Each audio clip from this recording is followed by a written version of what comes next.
A rich woman sat up late one night, carting and preparing wool, while all the family and servants were asleep. Suddenly, a knock was given at the door, and a voice called, "Open, open!" "Who is there?" said the woman of the house. "I am the witch of the one horn," was answered. The mistress, supposing that one of her neighbors had called and required assistance, opened the door, and a woman entered, having in her hand a pair of wool carders, and bearing a horn on her forehead, as if growing there. She sat down by the fire in silence, and began to card the wool with violent haste. Suddenly, she paused, and said aloud, "Where are the women? They delay too long."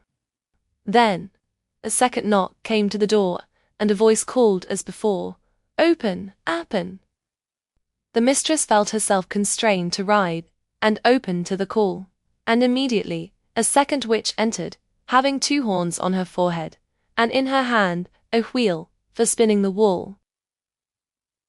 "Give me place," she said. "I am the witch of the 2 horns." And she began to spin as quick as lightning. And so the knocks went on, and the call was heard, and the witches entered, until at last 12 women sat round the fire, the first with 1 horn, the last with 12 horns, and they carded the thread, and turned their spinning wheels, and wound and wove, all singing together in an ancient rhyme, but no word did they speak to the mistress of the house. Strange to hear, and frightful to look upon, were these 12 women, with their horns and their wheels, and the mistress felt near to death, and she tried to rise, that she might call for help, but she could not move, nor could she utter a word or a cry, for the spell of the witches was upon her. Then one of them called to her in Irish and said, "Rise, woman, make us a cake." Then the mistress searched for a vessel to bring water from the well, that she might mix the meal and make the cake, but she could find none, and they said to her, "Take a sieve, and bring water in it."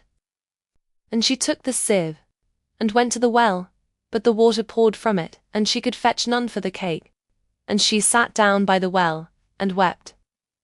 Then a voice came by her and said, "Take yellow clay and moss, and bind them together, and plaster the sieve so that it will hold." This she did, and the sieve held the water for the cake. And the voice said again, "Return, and when thou comest to the north angle of the house, cry aloud 3 times and say, 'The mountain of the Feneen women and the sky over it is all on fire.'" And she did so. When the witches inside heard the call, a great and terrible cry broke from their lips, and they rushed forth with wild lamentations, and shrieked, and fled away to Slievenaman, where was their chief abode. But the spirit of the well bade the mistress of the house to enter and prepare her home against the enchantments of the witches, if they returned again. And first, to break their spells, she sprinkled the water in which she had washed her child's feet, the feet water, outside the door on the threshold. Secondly, she took the cake which the witches had made in her absence, of meal mixed with blood drawn from the sleeping family. And as she broke the cake in bits, and placed a bit in the mouth of each sleeper, and they were restored.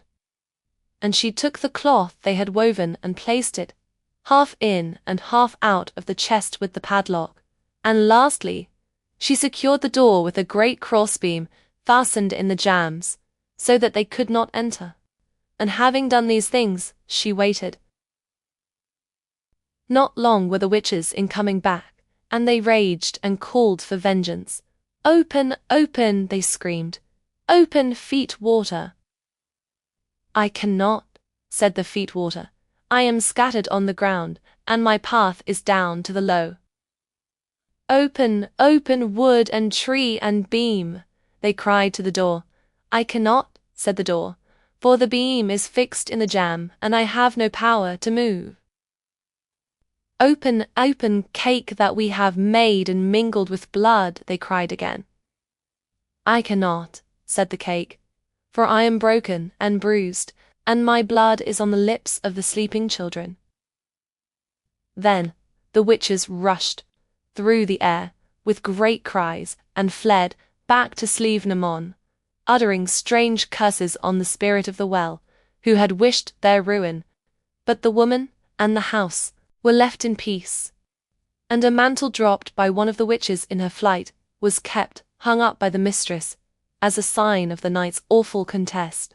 And this mantle was in possession of the same family from generation to generation for 500 years after.